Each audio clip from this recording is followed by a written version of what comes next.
ये बात है 2008 के उत्तर प्रदेश के ओराई जिले के पास बसे एक छोटे से गांव रामनगर की। गांव के कोने में बसी रेलवे कॉलोनी में एक मासूम लड़की कीर्ति अपने परिवार के साथ रहती थी। उसके परिवार में थे पिता अरुण कुमार, माँ विद्या और दादी सरला देवी। कीर्ति सिर्फ 15-16 साल की थी और अपने परिवार की आंखों का तारा थी, लेकिन उसे क्या पता था कि उसकी जिंदगी का सबसे भयानक चैप्टर शुरू होने वाला है। हम तक ये दहला देने वाली कहानी हमारे करीबी मित्र पंकज के जरिए पहुंची है। पंकज के पैतृक गांव के ठीक पड़ोस में ये हादसा हुआ था। उन्होंने बताया, मैंने अपनी आंखों से देखा है।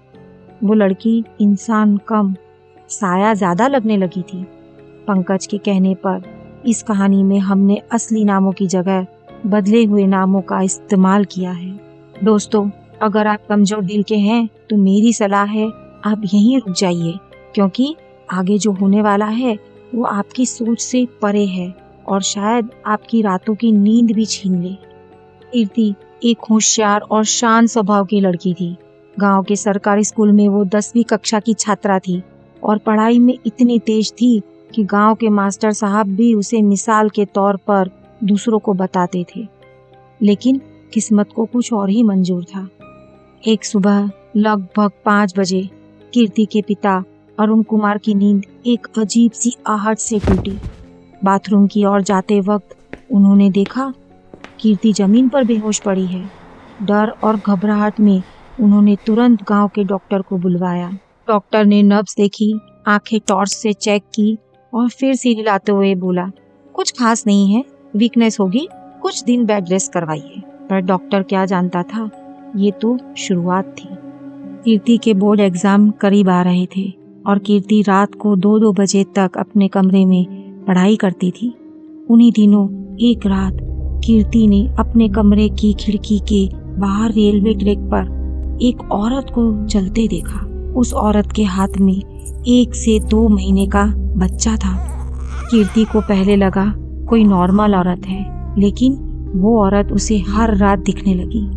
वो औरत उस ट्रैक पर 500 मीटर पर ही चक्कर लगा रही थी। कीर्ति ने ये बात किसी को नहीं बताई और यही उसकी सबसे बड़ी गलती थी। कुछ ही दिनों में कीर्ति का व्यवहार अचानक बदलने लगा। वो कीर्ति जो अपनी दादी सरला देवी को माँ से भी ज्यादा चाहती थी, अब उन्हें देखकर भड़क जाती थी, चिल्लाती, झिड़कती और कभी कभी तो गालियां भी देती। हर दिन उसमें कोई नया बदलाव आता। कभी कभी उसका मूड अचानक खराब हो जाता तो कभी वो अजीब चीजों की डिमांड करने लगती, जैसे खट्टी इमली, मिट्टी जैसी गंध वाली चीजें या कच्चे चावल। घर वालों ने सोचा कि शायद एग्जाम स्ट्रेस होगा या शायद हार्मोन्स का इफेक्ट, लेकिन एक रात जब वो फिर से बेहोश होकर गिर पड़ी तब बात काबू से बाहर होने लगी। इस बार डॉक्टर भी हैरान था। उसने कहा, अब कुछ टेस्ट करवाने होंगे, रिपोर्ट्स देखे बिना कुछ कह पाना मुश्किल है। टेस्ट हुए, खून, स्कैन, सब कुछ। रिपोर्ट 100% नॉर्मल आई। लेकिन अगर शरीर ठीक है तो दिमाग और आत्मा में क्या चल रहा है? डॉक्टर जब कीर्ति से अकेले में बात करता है तो कीर्ति उसे एक ऐसी बात बताती है जिससे उसका चेहरा पीला पड़ जाता है। कीर्ति ने कहा, मेरे पीरियड्स रुक गए हैं। वो लड़की जिसे कभी खट्टी चीजों से नफरत थी, अब वो नींबू और इमली जैसी चीजें खाने लगी थी। उसके सिम्टम्स बिल्कुल एक प्रेग्नेंट महिला जैसे थे, लेकिन वो तो सिर्फ 15 साल की थी। अब बात केवल मेडिकल तक सीमित नहीं रह गई थी। अब ये मामला कुछ और था, कुछ ऐसा जिसे न डॉक्टर ही समझ सकती थी न विज्ञान। कीर्ति का बर्ताव हर दिन और भयानक होता जा रहा था। अब वो माँ बाप से भी लड़ने लगी थी। कभी कभी उसकी आंखें वैसी हो जाती जैसे कोई और उसके अंदर से झांक रहा हो। परिवार टूटने के कगार पर था। कुछ हफ्ते बीते, कीर्ति की हालत बद से बदतर होती जा रही थी। अब वो दिन में तो नॉर्मल दिखती, लेकिन रात के समय उसका चेहरा, उसकी आवाज़ और उसकी हरकतें किसी और इंसान जैसी होती जा रही थी। फिर एक रात जब सब सो रहे थे, अरुण कुमार अचानक रात के 1:30 बजे अपने कमरे की छत से ठक ठक ठक की आवाज़ सुनते हैं। उनके कमरे के ठीक ऊपर एक पुराना स्टोर रूम था जो पूरे 8 महीने से बंद पड़ा था। अरुण जी टॉर्च उठाते हैं और धीरे धीरे सीढ़ियाँ चढ़ने लगते हैं। जब उन्होंने स्टोर रूम का दरवाजा खोला, उनकी सांसें थम गई। कीर्ति वहाँ मौजूद थी। अंधेरे कमरे में वो अकेले बैठी थी और एक पुरानी लाल रंग की रबर बॉल से खेल रही थी। उसने अरुण को देखकर कहा, देखिए ना, ये बच्चा कितना प्यारा है, आप भी खेलिए ना इसके साथ। अरुण कांप गए क्योंकि वहाँ कोई बच्चा नहीं था। अब उन्हें यकीन हो गया, कीर्ति के साथ कुछ असाधारण हो रहा है। उन्होंने तुरंत गांव के एक मशहूर तांत्रिक को बुलवाया। तांत्रिक ने जैसे ही घर में प्रवेश किया, उसका चेहरा गंभीर हो गया। उसने कुछ तांत्रिक क्रियाएं की, धूप दीप जलाए, कुछ मंत्र बुदबुदाए, लेकिन एकदम शून्य प्रभाव। कुछ पल बाद उसने कांपती आवाज में कहा, इस शरीर में कोई आत्मा प्रवेश कर चुकी है और मैं उसे नहीं निकाल सकता। ये आत्मा अब मेरी पकड़ के बाहर है। वो तुरंत वहां से चला गया। अब कीर्ति का मामला साधारण आत्मा की छाया नहीं था, ये कुछ और था। और फिर एक रात कीर्ति बालकनी में अकेली खड़ी थी। उसके हाथ में एक पुराना मोबाइल खिलौना था, जिसने बार बार एक आवाज आ रही थी, I love you mama, mama I love you, mama I love you.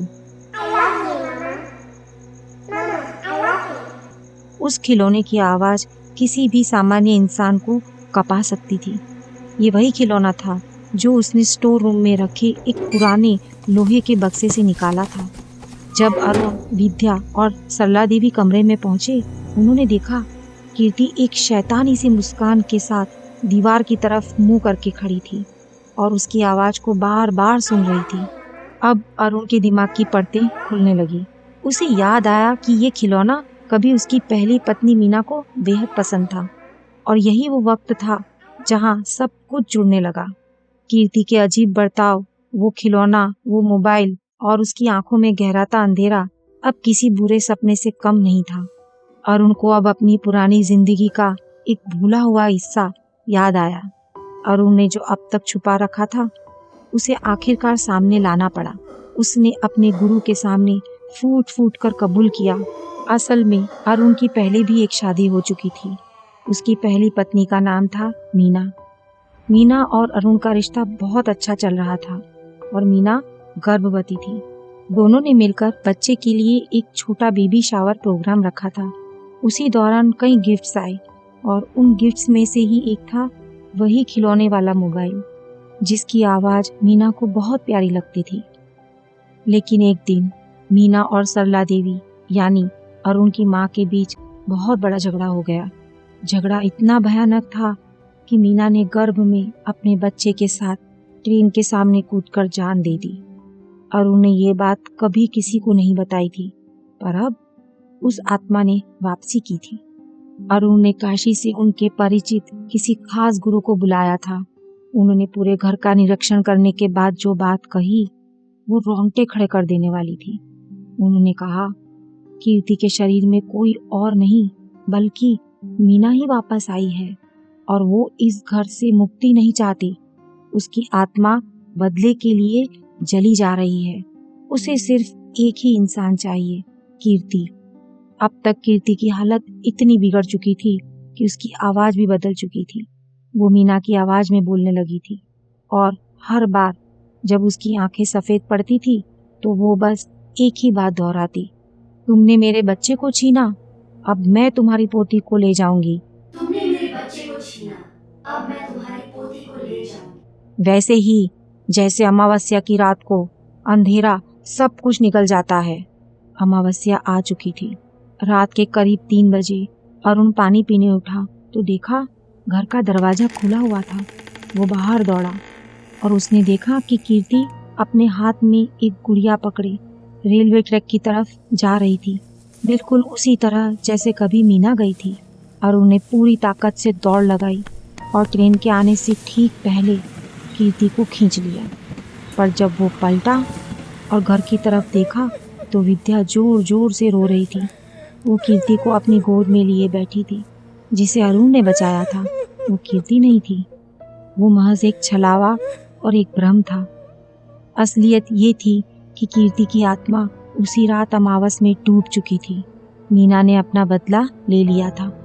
उस रात के बाद सब कुछ बदल गया। अरुण और उसका परिवार जैसे किसी गहरे कुएं में गिर गए हों, जहां ना रोशनी थी ना उम्मीद, बस सन्नाटा था। और उस सन्नाटे में गूंजती थी कीर्ति की हंसी और मीना की चीख। कीर्ति की मौत ने उस घर से हर रोशनी छीन ली थी। जिस बेटी की हंसी से घर गूंजता था, अब वहां सिर्फ भारी साया और अधूरी आत्मा की परछाई थी। विद्या बेसुध हो गई थी और सरला देवी हर पल खुद को कोसती रही। क्यों कहा था मैंने वो सब मीना से? क्यों नहीं रोका मैंने खुद को? और अरुण, वो इंसान जिसने दो औरतों को खो दिया, एक पत्नी और एक बेटी, अब सिर्फ गिल्ट की जंजीरों में जकड़ा एक जिंदा लाश बन चुका था। मीना को इंसाफ मिला या बदला, ये कोई नहीं जानता, लेकिन ये बात साफ थी, कुछ आत्माएं तब तक नहीं जाती जब तक उनका हिसाब पूरा ना हो जाए। अगले ही दिन अरुण ने वो घर हमेशा के लिए छोड़ दिया। वो लखनऊ शिफ्ट हो गया और रामनगर का वो घर आज भी वैसा ही खड़ा है, वीरान, सुनसान और डरावना। लोग कहते हैं रात के 1 बजे उस घर की बालकनी में अब भी कोई लड़की खड़ी मिलती है, हाथ में गुड़िया लिए, और खिलौना मोबाइल से वही आवाज आती है, I love you mama, mama I love you. अगर आप भी ऐसी ही किसी सच्ची घटना के गवाह रहे हैं, या आपके साथ भी कभी कुछ ऐसा घटा हो जिसे दुनिया को जानना चाहिए, तो दोस्तों हमें अपनी कहानी जरूर भेजिए। ईमेल डिस्क्रिप्शन में दिया गया है। ये थी नेक्स्ट विक्टिम की एक सच्ची, डरावनी और रूह कपा देने वाली कहानी। मिलते हैं अगले एपिसोड में एक नए सच के साथ। तब तक याद रखिए, कुछ साए सिर्फ अंधेरे में नहीं, आपके दिल में भी जिंदा रहते हैं। Stay safe.